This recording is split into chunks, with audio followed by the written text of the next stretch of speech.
Wala nang maraming paligoy-ligoy pa, diretso sa punto na. Maiksi lang ang komentaryo, pero diretso sa punto. Maraming kuro-kuro, may tiwali, may totoo. Dito, sa puntong diretso tayo. Punto, diretso. O mga kabunyog, mga kababayan, magandang araw po sa inyong lahat. Mga kabunyog, mga kababayan, pag-usapan natin itong si Robin Hood Padilla nung isang araw, ano ito eh. Ang sabi niya nung isang araw, nung tinatanong siya kung may plano siyang tumakbong vice presidente kay Sara Duterte, sabi niya hindi. Wala akong plano niyan. Sabi niya. Tapos dumaan si Amy Marcos, sabi ni Robin Hood Padilla, yan ang aking vice president. Si Amy Marcos. Yun, girl power. Subukan naman natin ang girl power. O di syempre si Sara daw ang presidente, si Amy daw ang vice presidente. Yun, ang kailangan na daw ng bansa natin ay girl power. Yun yung sabi niya nung isang araw. Tapos bigla ngayon, ang sabi niya, handa naman daw siyang maging vice presidente kasi lumalabas yung mga pangalan niya. Yung pangalan niya, Duterte Padilla. O yun. Yun ang in-endorse ni gusto ni Jimmy Bundok. Yun din ang sabi ni Sal Panelo. O, yun din ang sabi ni dating COMELEC Commissioner Bing Guanzon. Yung mukhang na si Robin Hood Padilla. Nakita niya mukhang maraming suporta sa akin ngayon tinanong siya. Ang sabi ni Robin, handa daw siyang maging vice president. Wala naman daw yung problema. Sabi niya, ipinanganak po tayong ready tumakbong vice president sa 2028. Para sa akin, puro advocacy lang yan. Parang ikaw ang spare tire. Oh, wow. Nanganak po tayong ready. Lalo na yan, para sa akin, Vice President, hindi naman masyadong, puro advocacy lang yan eh. Parang ikaw ang spare tire, di ba? Kayang-kaya yan. At isa naman ako ang paniwala naman ng Duterte, isa ako doon. Ako ay, kung ano ang, kasi para sa akin, ideology kasi ang Duterte eh. Hindi naman yan personal lang eh. Hindi yan si Digong. Ang Duterte kasi ideology yan eh. Pagbabago, yun talaga.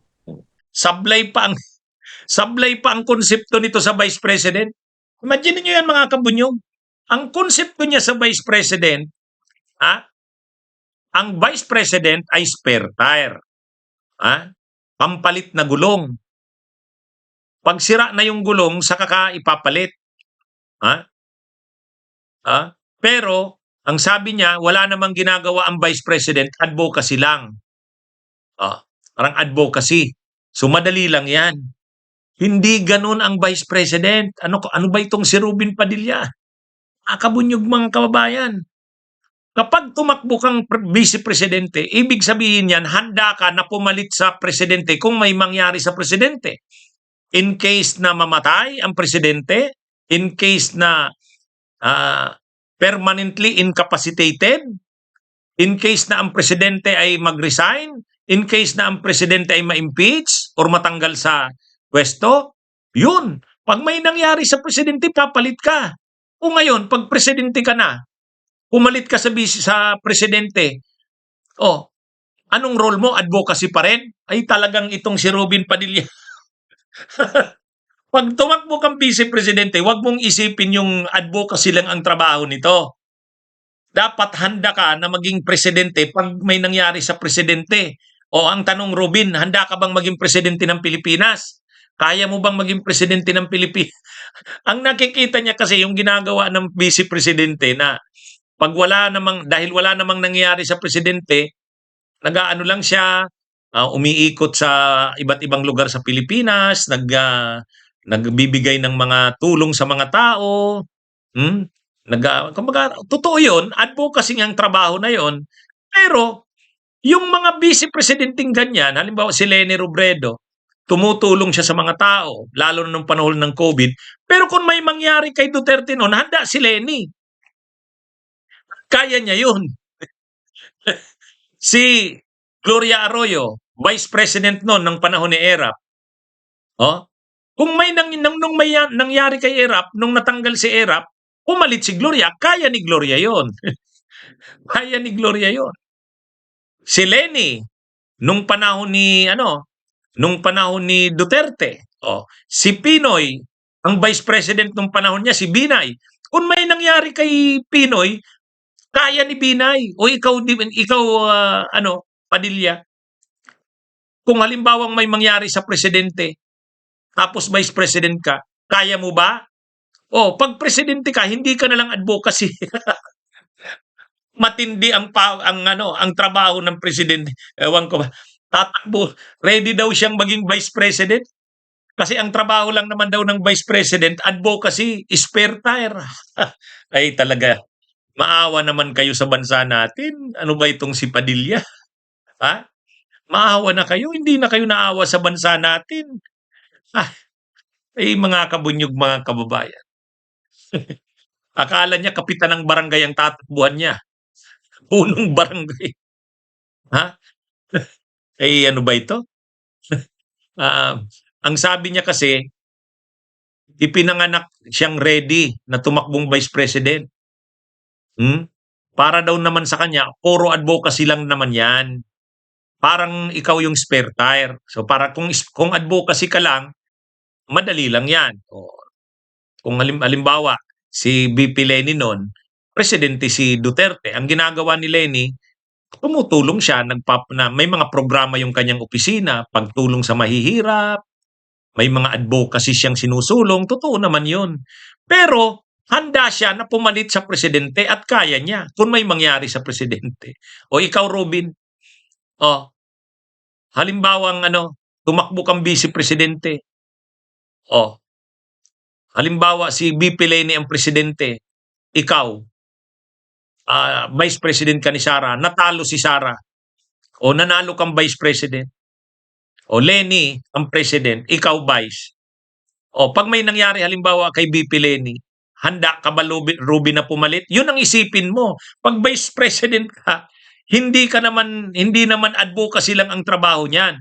Ikaw yung magti-take ng place ng president pag may nangyari dito. Yun na yung mabigat. Pag may nangyari, sabihin mo, ay wala namang mangyayari diyan. Ano naman 'yan? Kaya nga may vice president kasi hindi mo naman alam ang mangyayari. Diyos lang ang nakakaalam. tulad kay ano bang mga pangyayari niyan? Yung kay Gloria, may nangyari kay ERAP, kalagitnaan pa lang ng term ni ERAP, napatalsik na sa people power. Walang problema yon kasi handa naman si Gloria ang pumalit. Kaya naman ni Gloria. Kaya lang naging corrupt nga lang. Pero ikaw, Robin, kaya mo ba na magpresidente? Hirap ka na nga sa senador. hirap ka na sa senador. Presidente pa kaya? Kaya lang yun na nga mga kabunyog. Ang idea niya pala ng vice president ay advocacy lang ang trabaho. Spare tire. Spare tire ka nga. Pero mas malala ka. Mas malala ka pa dun sa papalitan. May sira na yung gulong, hindi ka pwedeng pampalit kasi masira ka pa. Anyway, nakakalungkot mga kabunyog. At ang sabi ni Rubin, tatakbo daw siya pag sinabi daw ni Digong. Basta't si Digong daw ang magsabi, susunod siya.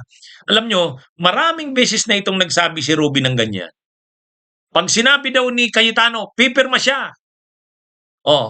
Pag sinabi noon, may hearing noon sa Senado, pasalamat ka, General Torre.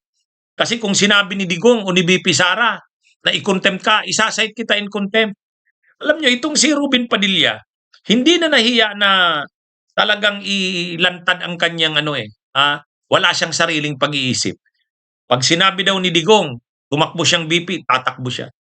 Noon naman, kung sinabi daw ni VP Sara or ni Digong na i-contempt si Torre, i-contempt niya.